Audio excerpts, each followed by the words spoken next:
voice calibration. Visualizing. Welcome, I am Cephalon. Your recollection of past events is fractured. Throughout this memory segment correction, I will be your guide.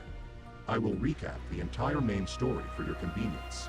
Initiating in 3, 2, 1.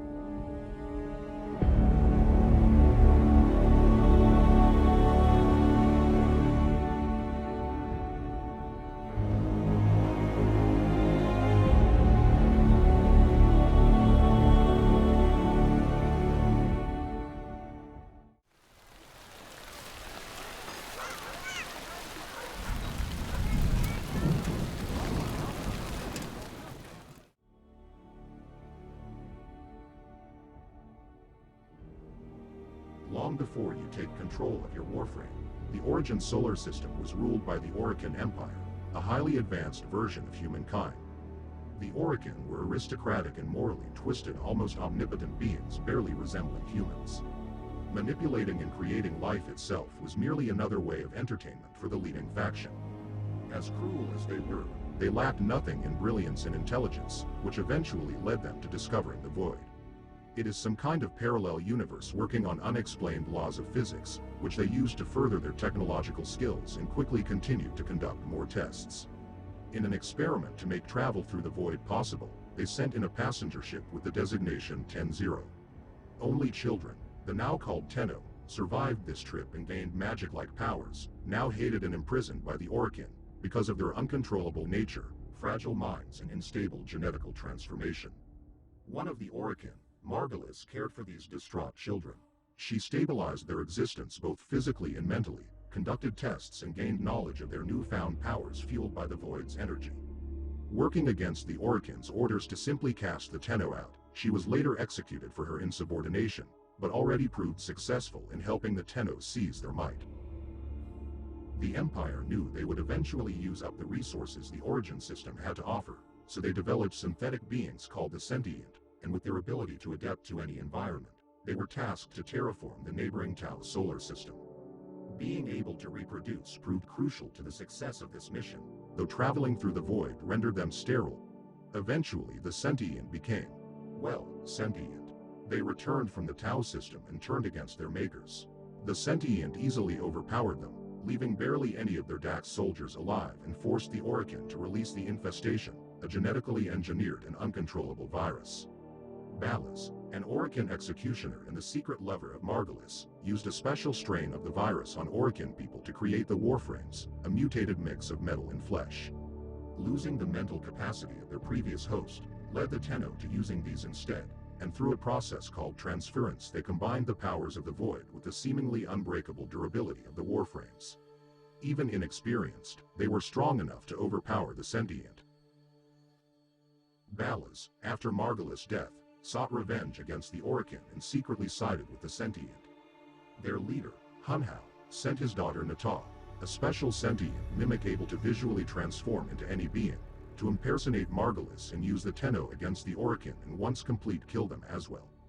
Before she could completely wipe out the Orokin existence, she was captured and reprogrammed by the Makers to side with the Tenno, presumably ridding her of her memory and developing a motherly connection to them. She takes on the name of the Lotus. Instead of completing the last sequence of her mission, she now fought the Sentient, after which, to protect the Tenno, she sent the moon containing all children inside a reservoir into the Void and placed them into cryo-sleep, where no Sentient can harm them. Hunhao crash-landed on a nearby planet, and time forgotten and lost. The old war ended and the Sentient forces were defeated.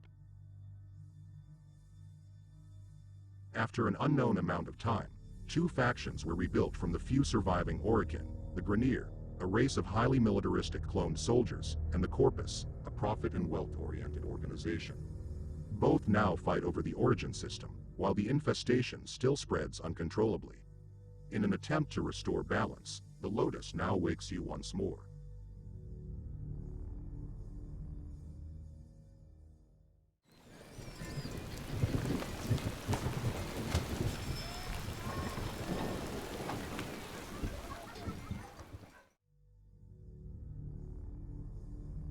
As centuries pass, the Grineer grows stronger and more influential. The Tenno, having lost memory of their past and abilities through cryo-sleep, are now helpless and weak. The Kuva Queens, the ruling duo of the Grineer, send out Captain Vor, who had been a step ahead of the Lotus each time, killing off Warframes before they could be reawakened. As he comes across an Ostron village on Earth, inside an old Orokin tower he finds another dormant Warframe and against his orders intends to claim it as a prize. He uses his Ascaris tracker on it, which eventually would take over and command the victim. With Lotus' help, the Warframe manages to fend off and escape the fuse station Grineer.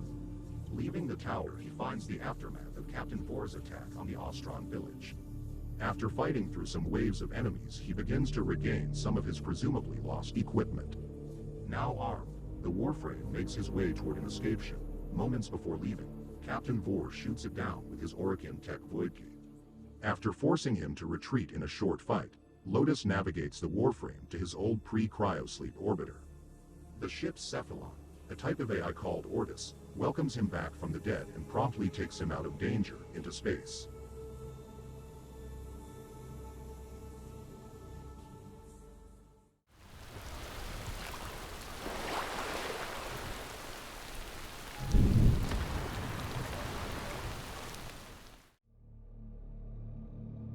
Following the escape into space, Ortis and the Warframe now make their way around Earth. They rescue a Corpus black market dealer, named Darvo from the Grineer, and with his help restore basic functionality on the ship, such as the foundry, to improve some of the arsenal. This now enables the Warframe to craft stronger weapons and utilize the mod system. Captain Vor is slowly gaining command of the Warframe by having a direct transmission link and control over the shields. With Lotus guidance, they find schematics for an Ascaris negator and thus collect the necessary resources.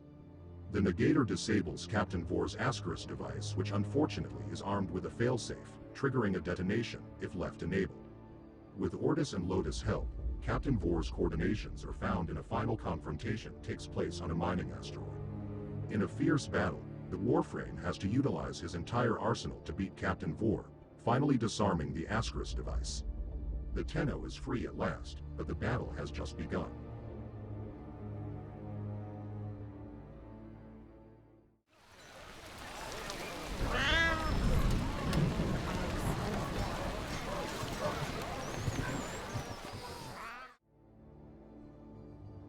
The Lotus intercepts communications of a Grineer doctor named Tengus, having developed some sort of new bioweapon. She tasks the Warframe to investigate, sending him to Mercury to an asteroid base on a spy mission. The Tenno retrieves the data, discovering that this bioweapon is in fact a strain of the infestation that survived the Old War. After dealing with some Grineer Marines, it is further revealed that the infestation broke free and is now invading Grineer outposts and ships on Mercury. The Warframe follows the destruction caused by the outbreak and starts killing off the infestation. Together with a cascade bomb, the Lotus sends you directly to the source of the infestation. The infested seem mindless, but act as if they knew about the explosion, and in an attempt to stop the Tenno, they continue to swarm him. After fending off multiple waves of infested, the bomb is finally armed. The Tenno extracts Savely and triggers a void-infused explosion which destroys living matter, but leaves the structure intact. Back in safety, another message is intercepted. Dr. Tengus reports back to the Queens, ultimately blaming the Tenno for the outbreak.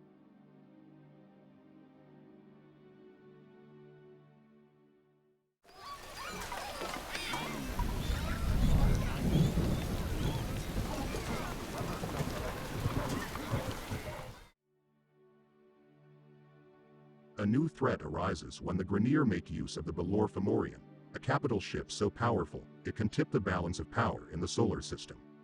Grineer Councillor Ve Heck declares war on the Corpus and the chairman of the Corpus Board of Directors, Frode Beck. The Tenno is once again tasked to interfere, and Lotus gives him the blueprint for an Archwing prototype, mechanical wings to navigate the vacuum of space. For it to be complete, the Tenno has to retrieve old war Archwing parts from Orokin archives. Soon after, Vahek makes his move and destroys a Corpus fleet, forcing the Tenno to use the Archwing prematurely only to realize it's no match for the capital ship. Delaying the final battle, the Tenno can only retreat and prepare for the future fight.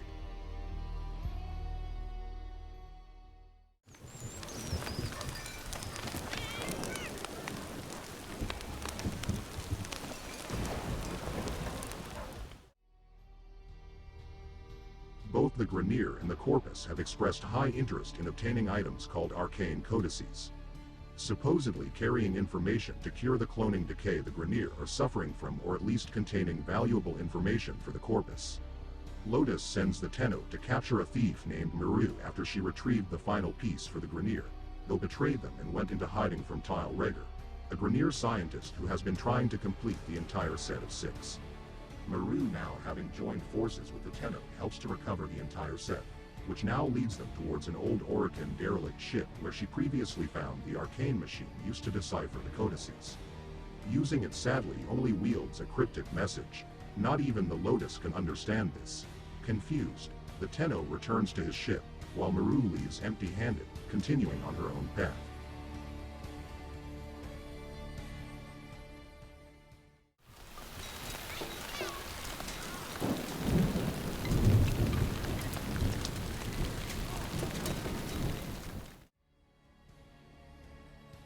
The Tenno receives a new task, this time from a Cephalon called Samaris.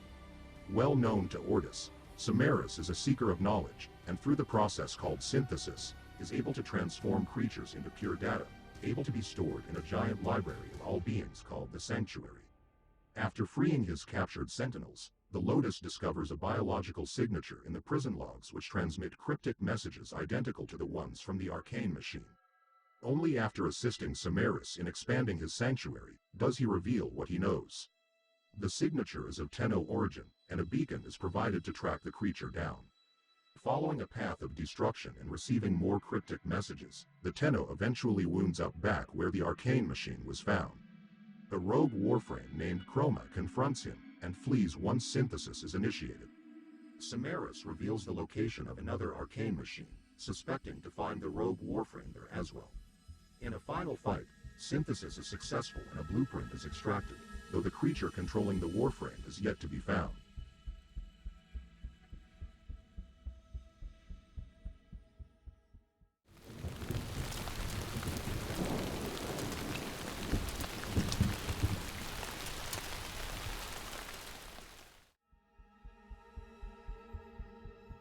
While the Lotus is still unsure about the cryptic messages, some strange drones appear on Uranus. After investigating, it is discovered they are of sentient origin, after which the Lotus abruptly cuts contact with the Tenno. Seeking Teshin, a Dax soldier from the Old War, they together trace the drone's origin back to a tomb the Grineer researcher Tile Rhaegar is excavating. Teshin, seeking to uncover the secrets the Lotus is hiding behind, brings the Tenno further into danger, and Tile Rhaegar's excavation of the sentient tomb force her to return and protect the Tenno. Being unable to find the tomb in time, it is finally opened, now no longer containing Hunhao, the sentient destroyer of worlds, father to Natah and the source of those cryptic messages. They manage to trigger an explosion, bringing down the Grineer research base onto the tomb to reseal it. Unfortunately, Hunhao is already free, yet stays in hiding for now. Lotus reveals her true identity to the Tenno and Teshin. She casts off the name of Natah and calls herself the Lotus, mother to the Tenno. She further explains how she betrayed her father to protect them.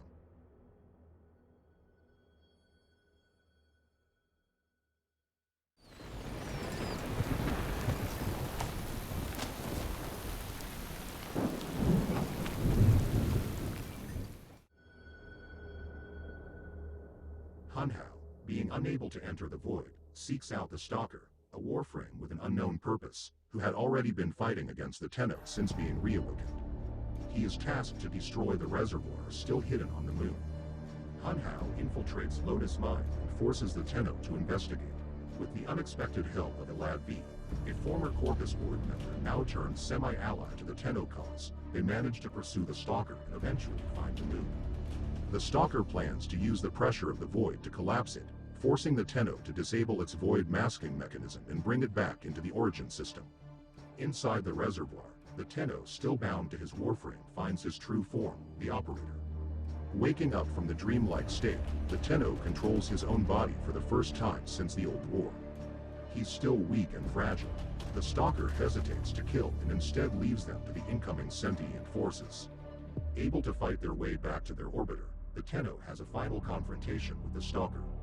In this fight, the Tenno breaks Hunhau's control and forces the Stalker to retreat.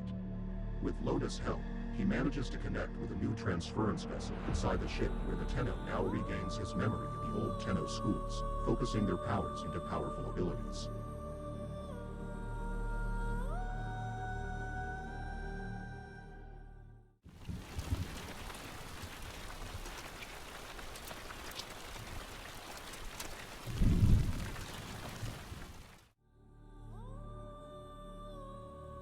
A disturbance on Lua brings the Tenno back to the reservoir. They find Teshin searching for something and soon after, discover that he has been working for the Grineer Queens in secret. Following his specters leads the Tenno to the Kuva Fortress, the secret Grineer central base of operations, which so far had been undiscoverable because it was constantly moving and masking its location. Deeper inside the base, the Queens are eventually found, which had been planning to use the Tenno for continuity, replacing his mind with her own and prolonging her life even further. Teshin, being a Dutch soldier from the old war, is genetically programmed to follow command to whoever wields the Orokin blood, called Kuva. The Queens wielding the Kuva scepter use him to trap the Warframe and start burying into the Tenno's mind. After losing consciousness, the Tenno has some type of vision. He sees a snowy mountain pass, and guided by Teshin, he relearns his abilities from the old war, channeling void powers without his Warframe, and he even remembers some interaction he had on the 10-0. Reawakening from his vision, he is now strong enough to best the Queen's guards, fend off Teshin and steal the Kuva scepter from the Queen. Losing their command over Teshin, the Tenno proceeds to kill the Elder Queen, with the younger one escaping into safety. The Operator is now able to channel transference on his own, no longer having to rely on his Orbiter's transference vessel.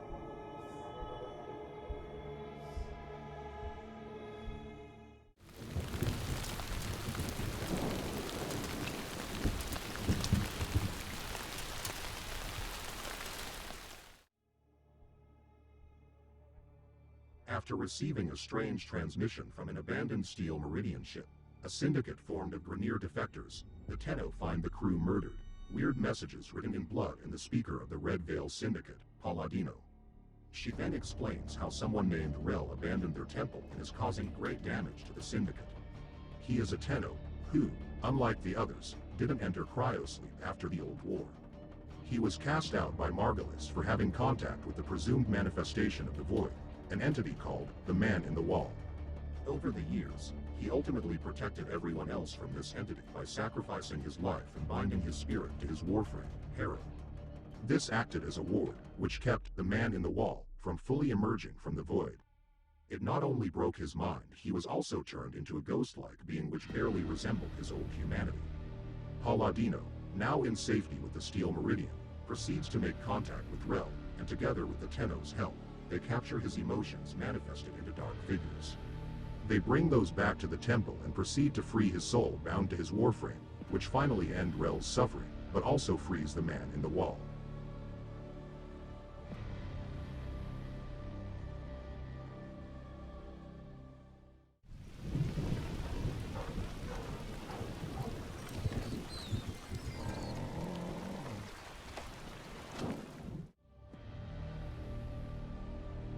Having restored their orbiter's personal quarters, the Tenno interacts with a strange purple orb, which directly transmits his vision to somewhere on the moon. After following a trail of light for some time, he ends up meeting the Lotus, standing in what seems like her base of operations from which she directly guides the Tenno. Having only a vision of this moment, he is unable to speak with her. Soon after, Balaz appears and uses his abilities to cut her connection to the Tenno and proceeds to take her someplace unknown. Having left only her helmet after being disconnected, the Tenno collects it and returns it back to his ship, now knowing that he has lost Lotus and her guidance.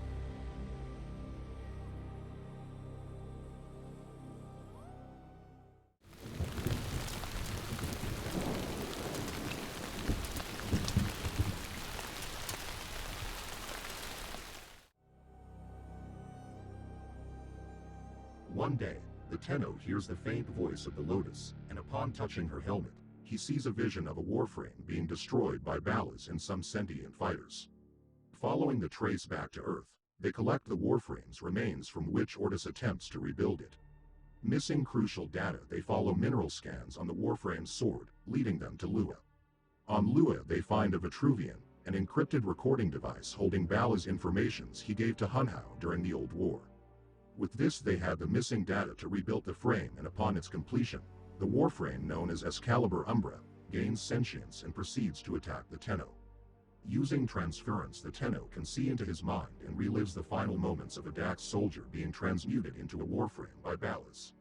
Eventually learning how Umbra was forced to kill his own son, and being mentally broken by this, the operator finally broke through with transference and now shares his grief with him.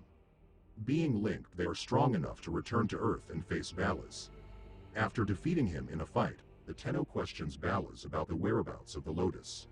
Suddenly she appears in her true sentient form, as Natah, and takes Balas away with her. She has truly left her role as the Lotus far behind her.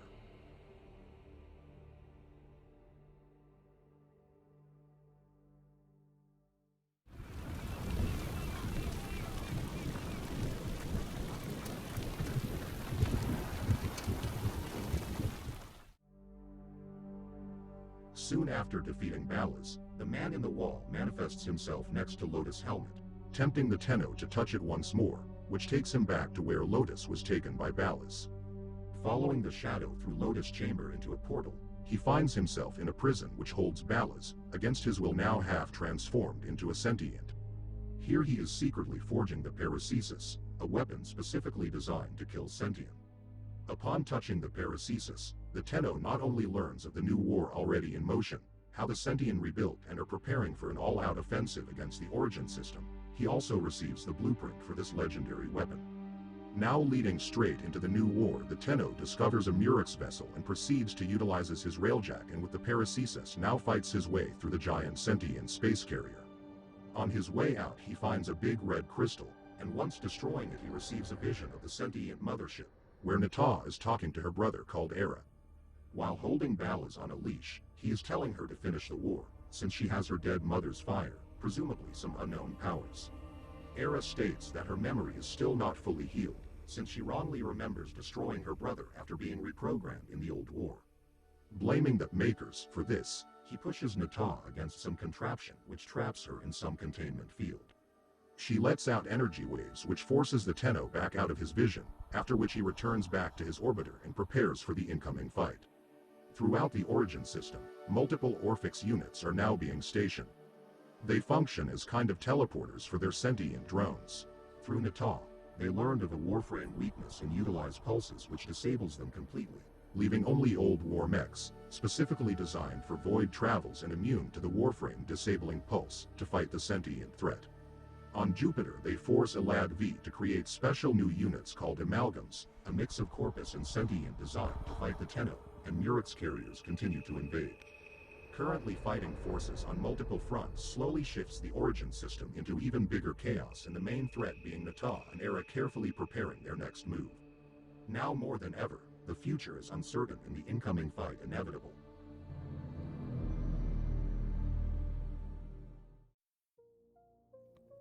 Hi, this marks the end of the recap. I hope you are now caught up on all the main events for the new war. If you enjoyed my video, consider liking and subscribing. I would be very grateful to reach my goal of 100 subscribers. If you want any topic covered, please leave me a comment. Thanks so much for watching, and I'll see you next time. It's out of my hand, but I'm still in